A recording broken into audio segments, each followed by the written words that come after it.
Halo semuanya, kembali lagi di Fardil Hanif ya. Kalau kalian ngikutin gua lama, yes, waktu awal-awal gua berkarir, ini adalah mobil pertama gua yang gua beli sendiri.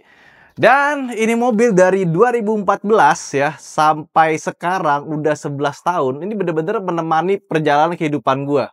Mulai dari masih jomblo, terus kerja, terus nikah, punya anak pertama, terus mobil ini gua taruh di Klaten ya, karena kalau kita ke Klaten naik kereta atau naik pesawat sampai Klaten tuh nggak ada mobil. Nah, jadi gua taruh di Klaten, jadi mertua gue bisa pakai ya, saudara-saudara kalian bisa pakai, pas gua balik ke Klaten juga gue bisa pakai mobil. Nah, terus setelah kita 2021 pindah ke Klaten, dan mobil masih ada tempat mertua, dan sampai sekarang pun ya kadang-kadang suka kita pakai kalau kita lagi mendadak butuh mobil bensin, karena di rumah cuma ada mobil listrik doang. Ya, banyak banget kenangannya lah. Udah ya bisa dibilang dibandingkan dengan mobil-mobil yang gue punya, ini mobil yang kenangannya paling banyak.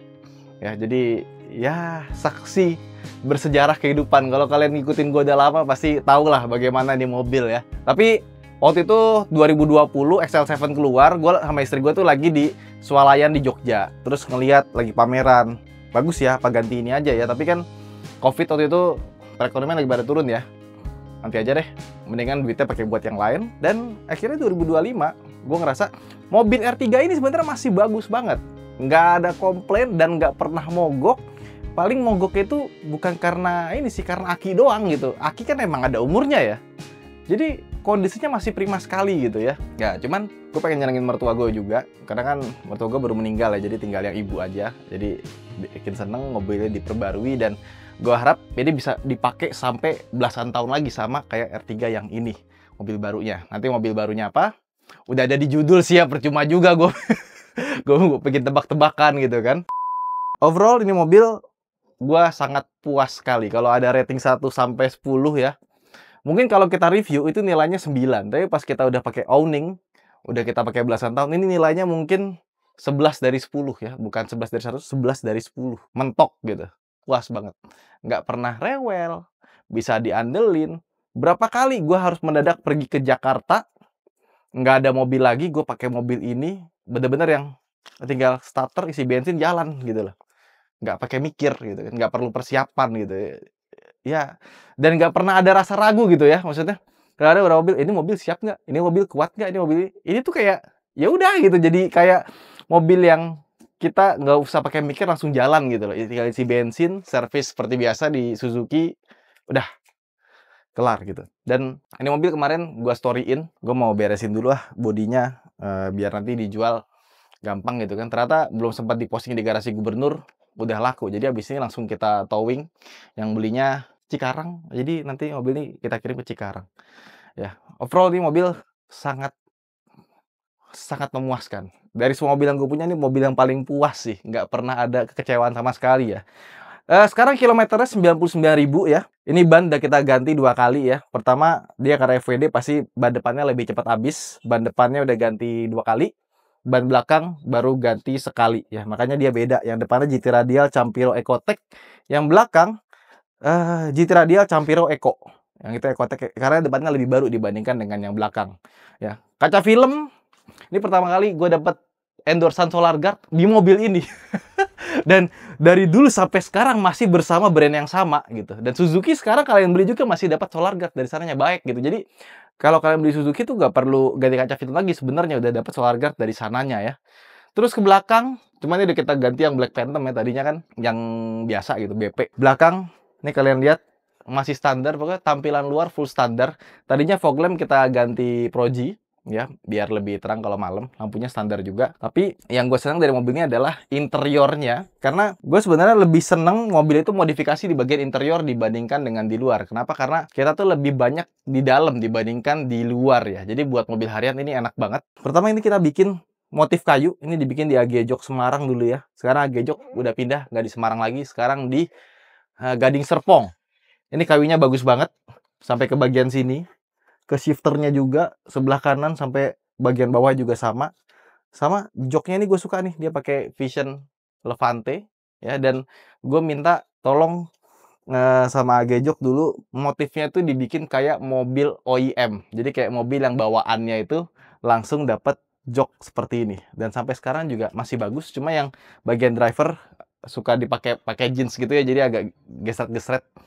Nah, sampai ke belakang pun juga dalamnya bagus, bersih dan rapi, cakep banget. Terus ini juga ada pasang peredam. Cuma peredamnya nggak kayak model sekarang ya. Ini kayak model semprot, sama bawahnya pasang anti karat. Nah, head unit kita pakai Mirai, tapi yang ini model lama banget. Kalau sekarang udah pakai Android Auto segala macam, ini masih yang standar. Itu sih nggak banyak perbedaan ya. Sama kalau kalian punya R3 yang kayak gini, Matic ya, nggak ada salahnya. Perhatiin transmisi Matic-nya, ganti oli Matic. Karena waktu mobil ini kilometer kalau nggak salah 60.000, gue ganti oli Matic gitu ya, gue flashing, larinya langsung beda. Jadi kalau misalkan kalian pengen performa bagus dan tetap irit, itu transmisi juga harus diperhatiin, nggak cuma engine-nya aja. Jadi kebetulan besok itu mobil XL7-nya akan datang. Jadi kita tunggu aja nanti seperti apa ya. Tapi ya gue harus berpisah sama mobil ini. Agak sedih sih sebenarnya sih. Tapi seneng juga ada mobil baru, gimana ya. Jadi kayak habis nangis ketawa gitu kalau jarang zaman dulu ya. Anak-anak kecil habis nangis ketawa. Ada sedihnya tapi ada senengnya juga ya. Tapi yang namanya barang, jangan terlalu kita tempatkan hati kita ke sana juga, biar ada kenangannya tapi nggak perlu disimpan gitu. Apalagi buat kalian kan kadang-kadang suka ada yang karirnya bagus nih, menanjak, akhirnya bisa beli mobil satu lagi, tapi karena parkirannya nggak ada, akhirnya mobil lamanya masih disimpan, jarang dipakai, mobil barunya juga ada, akhirnya satu parkir di luar, ganggu tetangga. Jangan. Jadi kalau emang parkiran cuma satu mobil lamanya dijual aja ya, jangan ganggu orang lain, atau kalian sewa tempat parkiran lah. Dan kalau bisa barang itu harus bermanfaat. Jadi kalau misalkan kalian ngerasa gue bisa aja keep mobil ini dan XL7 tetap gue beli gitu, tapi buat apa gitu kan, mau nemuin parkiran, biarkan kenangan itu ada di foto, ada di hati, ada di pikiran ya. Karena emang mobil ini tuh bukan cuma sekedar alat transportasi dari A ke B, tapi juga saksi hidup penuh kenangan ya, kita harus relain juga gitu ya. Semoga pemilik barunya bisa merawat mobilnya dengan baik, seperti bagaimana gue merawatnya. Ye, sampai.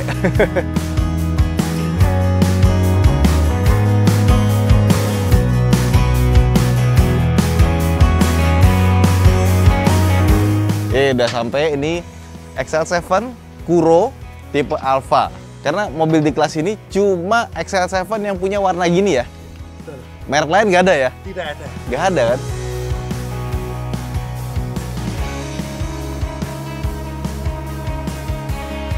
Ini pas banget, lagi panas banget ya hari ini ya. Ini karena terang banget, jadi warnanya kelihatan kayak putih ya. Yeah. Padahal dia Savannah Ivory itu kayak semacam krem gitu. Setelah selesai serah terima, sekarang saatnya kita bawa jalan-jalan mobilnya.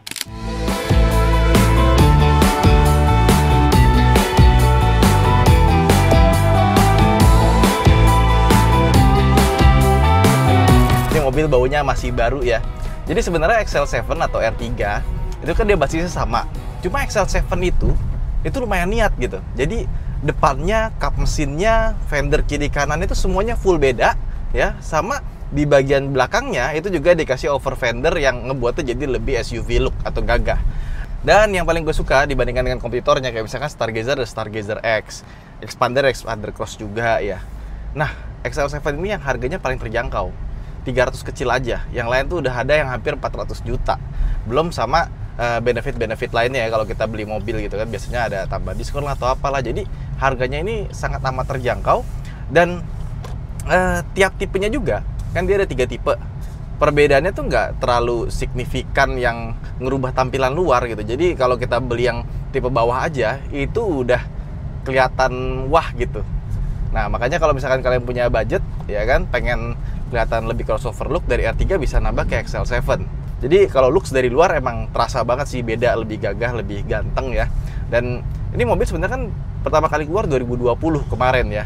Tapi sampai 2025 udah 5 tahun, bentuknya tuh masih fresh, masih kelihatan modern gitu. Jadi kalau gue pakai 11 tahun lagi harusnya nggak gampang kelihatan kuno. Contoh, R3 gue udah 11 tahun, 2014 yang tadi itu sampai sekarang kelihatannya aja masih fresh, masih cakep gitu, nggak kelihatan kayak usang, nggak kelihatan kayak kuno gitu ya. Nah si XL7 ini juga gitu. Nah, sama dibandingkan R3 yang lama ya, banyak upgrade-nya. Displaynya tengah itu berwarna, head unitnya udah gede, AC-nya udah digital dan ada fitur autonya juga.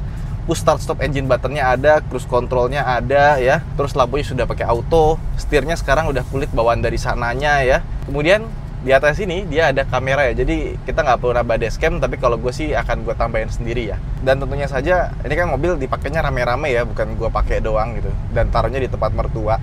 Yang penting tuh easy to drive, jadi dibawanya gampang.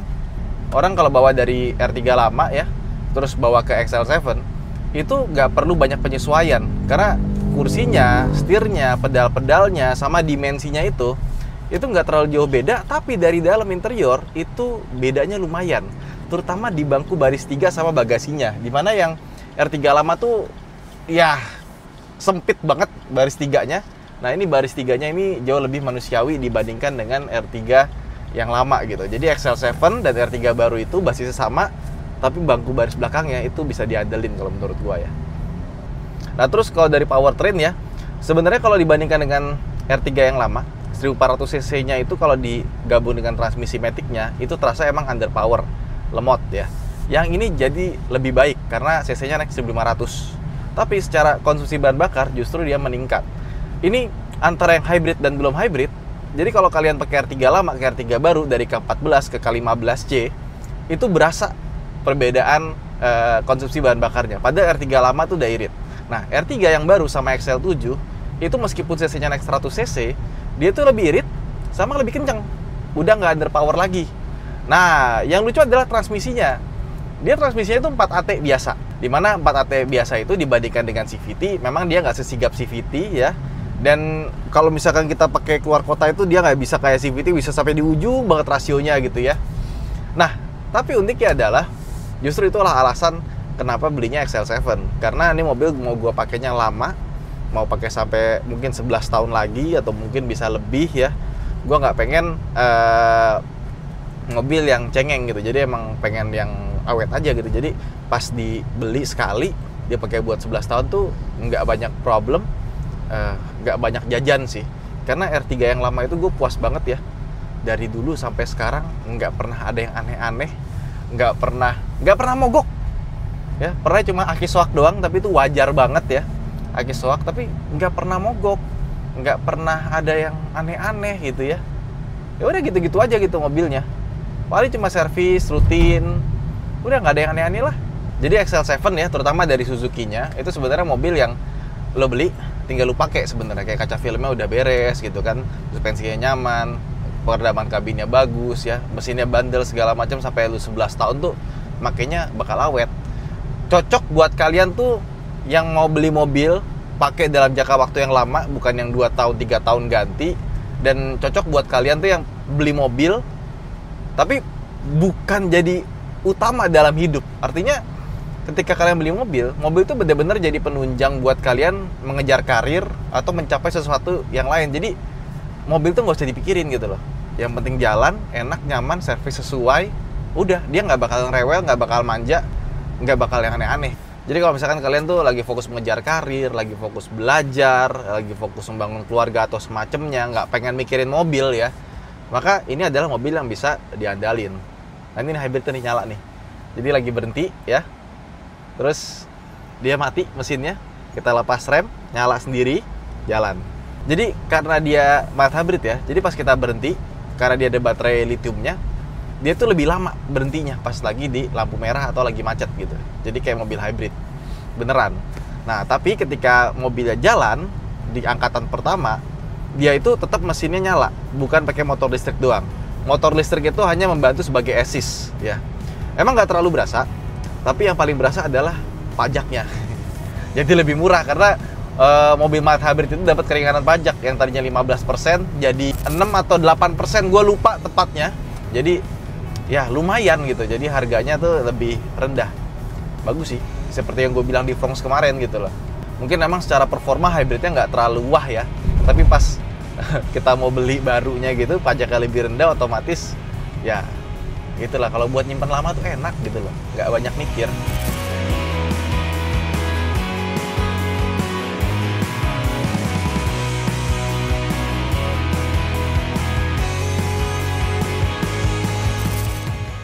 Ya, jadi itulah Suzuki XL7 yang akan kita pakai sampai lama ya. Mungkin kalau 11 tahun lagi baru kita upgrade. Ini mobil di-upgrade pas anak gue masuk kuliah. Iya, dari zaman 2014 ya, masih jomblo, nikah, nganten baru, sampai sekarang 11 tahun. Jadi Suzuki ini udah bukan sekedar mobil, tapi kayak teman perjalanan hidup gitu. Ya, ngikutin hidup gue dari pertama kali gue punya mobil sampai sekarang. Dan itu berlanjut ke Suzuki lagi dari R3 ke XL7. Ya, ya insya Allah semoga awet ya, semoga nggak ada yang aneh-aneh. Dan sebelum nanti kita taruh di tempat mertua, gue pengen modif tipis-tipis dulu. Ya, seperti halnya R3 yang kemarin ya. Nah, kalau kalian pernah lihat video gue yang memperbagus R3, nah kurang lebih mirip-mirip. Gue akan melakukan treatment yang sama di mobil ini biar dipakai makin nyaman. Saja vlog kita kali ini buat teman-teman yang punya Suzuki ya, R3, XL7 atau apalah itu, bisa komen di bawah bagaimana mobil itu menemani kalian, menemani karir kalian, proses kehidupan kalian ya, 11 tahun lagi. Semoga awet dan gue masih ada. Itu paling penting kan. Bye-bye.